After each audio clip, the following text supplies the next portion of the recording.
Hi, this is Joseph Williams III, josephwilliams3rd.com. The topic that I want to talk to you guys about today is one of the most difficult times in my life, and that was when I was involved in a very serious car accident that occurred in March of 2010.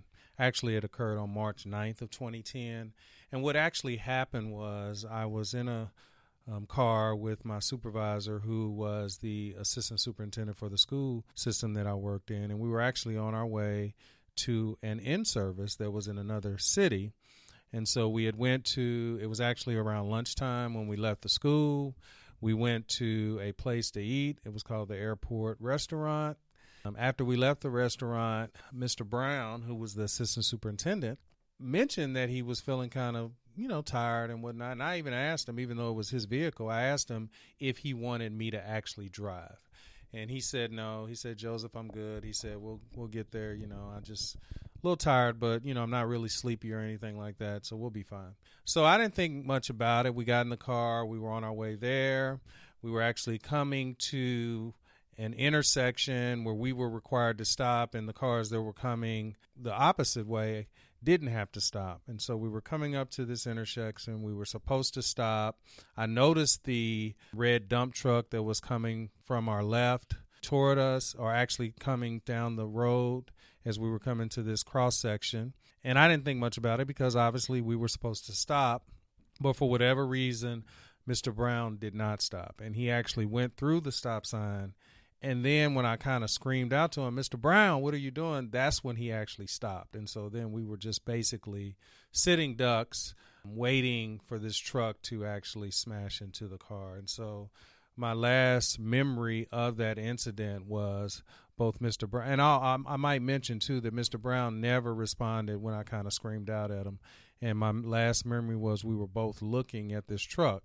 And the truck obviously was trying to stop, but it was a dump truck. We're not even talking about a regular pickup truck. It was an actual dump truck. And my last memory was of that truck barreling toward us, trying to stop, hearing the screeching of the brakes and the tires and whatnot. And then everything went dark.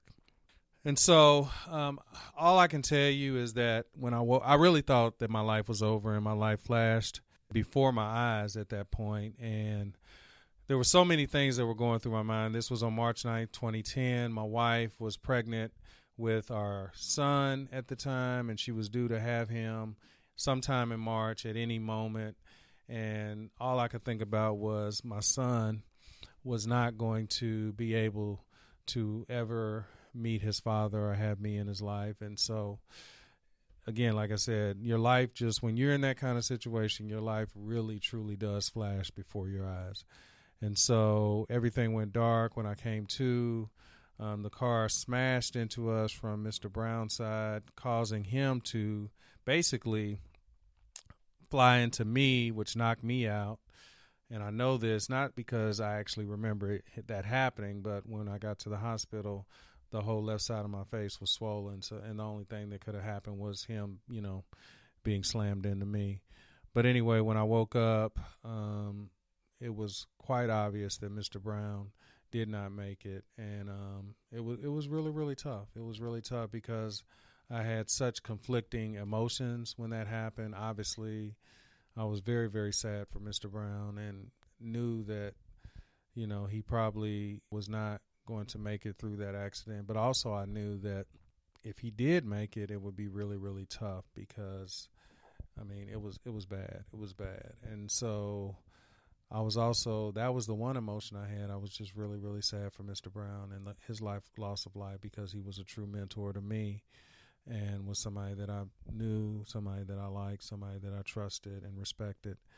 But also I was so grateful to God that, he had allowed me to live, and that I was going to be able to see my son, and I was going to be able to make it through this horrific accident that occurred. And so I'm just so grateful to God that he spared my life. I can tell you, when those kind of things happen, it really makes you take inventory of your life and start checking what's important, what's not important. I can tell you, before that accident happened, certain things that I was fearful of, things like fear of flying and other things, like, my health, that I kind of took for granted, those things really changed after 2010, after March of 2010.